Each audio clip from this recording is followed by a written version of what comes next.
আসসালামু আলাইকুম। আজকে আমরা চলে আসছি এই নওগাঁর তাল সাম্রাজ্যে। দেখতেই পাচ্ছেন ভিউয়ার্স, আমাদের চারিপাশে কতগুলা তাল গাছ।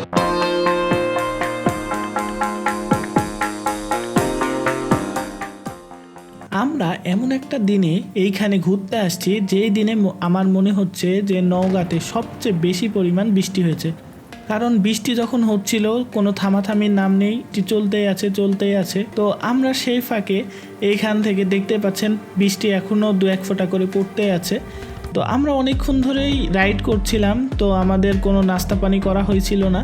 তো এইখানে একটা ফলের দোকান দেখে সবাই মিলে ভাবলাম যে একটু নাস্তা পানি করে নিই এই জায়গাটাতে।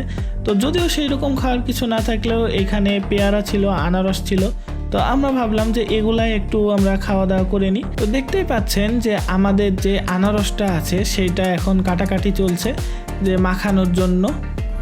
তো দেখতে পাচ্ছেন যে ফ্যান ফলোয়ার্স ভালোই হয়েছে, আসে খোঁজ খবর নিচ্ছে ফ্যানরা এখানে। তো কাটিং স্টাইল দেখে বুঝতেই পাচ্ছেন যে লোকটা আমাদের প্রথমে বলছিল যে এইখানে আনারস কাটা হয় না, আপনি চাইলে পেয়ারা কেটে নিতে পারেন। তো আমাদের একটু জোরাজোরি করার জন্য তিনি শেষ পর্যন্ত আনারস কেটে আমাদের মাখিয়ে দেন, যদিও ওনার কাটার স্টাইল মনে হচ্ছে যে তরকারি কাটছে আর কি। তো এইখানটাতে রাজু আপনাদের ব্যাখ্যা দিচ্ছে যে আমরা বৃষ্টির মধ্যে কিভাবে মোটরসাইকেল চালিয়েছি। এখনো জ্বলছে, আর যে হেলমেট পরে এই যে এইভাবে টান দিচ্ছে মোটরসাইকেল, ঠিক এইভাবে বসে টান দিচ্ছে একবারে, আর আমার এইভাবে একবারে টানছে মোটরসাইকেল। হ্যাঁ, আর পানি সব আমার এখানে পড়ছে। আর আমি কী করছি, আমার টেকনিকটা কী করছে আপনাদের দেখাই। আমি কী করছি, যেহেতু আমার গায়ে পানি পড়ছে, আমার তো বাঁচা লেগে খুব জ্বলছিল, আমি যে এইভাবে নিয়েছিলাম। আপনার বুদ্ধি ভালো। আনারস মাখানো শেষ, আমরা এখন এইখান থেকে আনারস খাচ্ছি। তো দেখতে পাচ্ছেন প্রথমে আমাকেই দিল খাওয়ার জন্য, তো আমি খেয়ে নিলাম। আনারসটার ভালোই স্বাদ ছিল। তারপর আমি রাজুকে এইখানটাতে বলছি যে তুই যতই খাস তোর আর শরীরে মোটা হচ্ছে না। তো তারপর রিয়াকশন দেখুন। আমার লাভ লস নেই, আমার লাইফটাই লস। আজকে প্রথম এইরকম পানির মধ্যে ভিজে ভিজে ট্যুর একটা গাইড হয়ে গেল।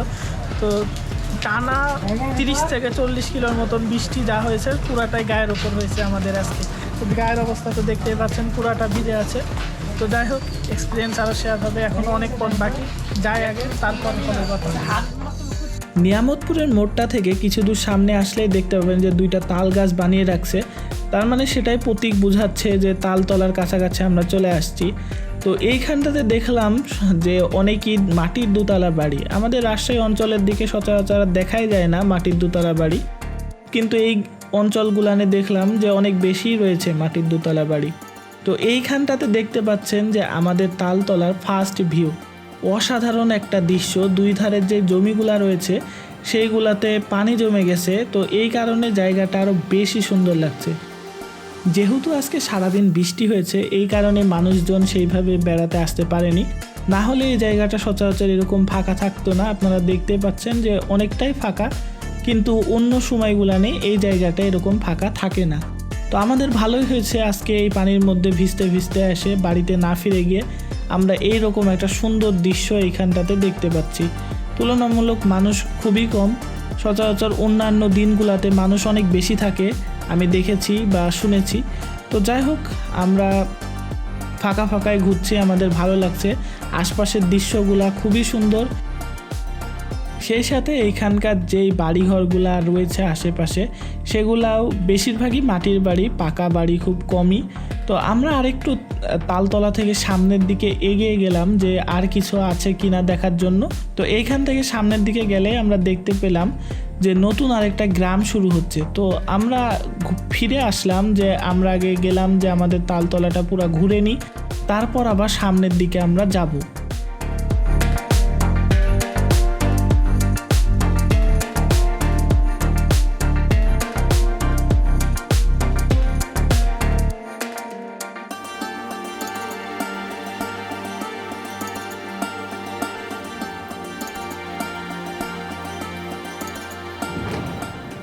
অসাধারণ একটা ভিউ, এখানকার আবহাওয়াটা অনেক সুন্দর।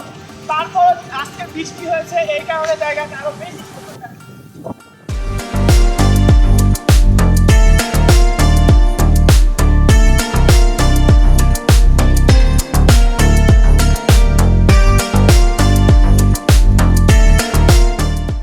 পানির মধ্যে 30 কিলোমিটার বিকেল পর্যন্ত শুধু পানিতেই ভিজছি, গায়ের যে শার্টটা ছিল সেটা একবার ভিজছে, ভিজার পরে আবার এই চলার পথে শুকায় গেছে।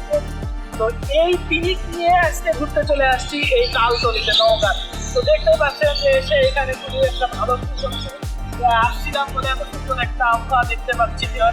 তো ভালো লাগছে, আপনারাও চাইলে এখানে আসতে পারেন এবং এই যে প্রাকৃতিক সৌন্দর্যটা উপভোগ করতে পারেন। তো আসুন আরো দেখি। এই সাইডটাতে দেখতেই পাচ্ছেন যে কতগুলা পাতিহাঁস এই লাইন ধরে যে জমির যে আইলটা থাকে সেইটা বেয়ে বসে আছে সবাই মিলে, কত সুন্দর লাগছে দৃশ্যটা।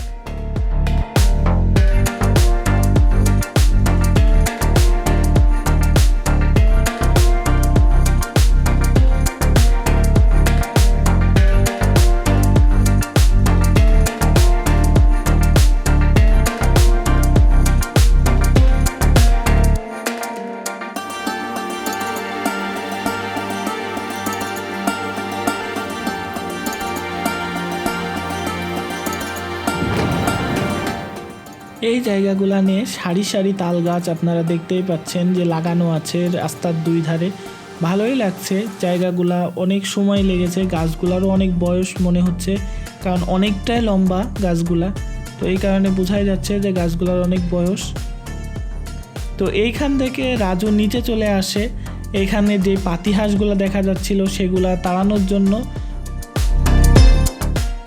ঘোরার জন্য গাইস ভালো গাড়ির দরকার হয় না, দেখতে পাচ্ছেন এই গাড়ি নিয়ে ঘুরতে চলে আসলাম। তো যে সার্ভিস রে কি হলো তোরা बड़ा हरामी हो बेटा। তো ওখান থেকে একটু সামনে আসতে দেখলাম যে এইখানে একটা পুকুর আছে। তো পুকুরটাতে পদ্ম লাগানো আছে, দেখছি যে পদ্ম ভালোই ফুটে আছে। তো ভালোই লাগছে জায়গাটা। তো এই পুকুরটার পাশ দিয়ে আবার গড়ে উঠেছে একটা মার্কেটের মতন জায়গা, এইখানে বিভিন্ন জিনিসপত্র আর কি পাওয়া যায়।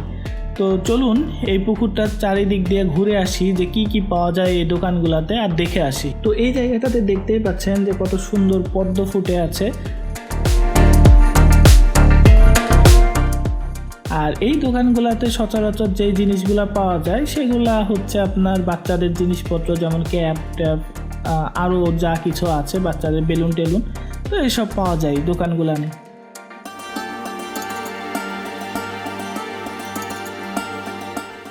তো এই জায়গাটাতে দেখতেই পাচ্ছেন যে ফটোগ্রাফার কার মধ্যে বসে থেকে ছবি তুলছে। शाबाश बेटा, बहुत बढ़िया। তো যাই হোক, তারা তাদের কাজ করতে থাকুক, আমরা দেখছি যে এই দোকানগুলোনে কি পাওয়া যায়।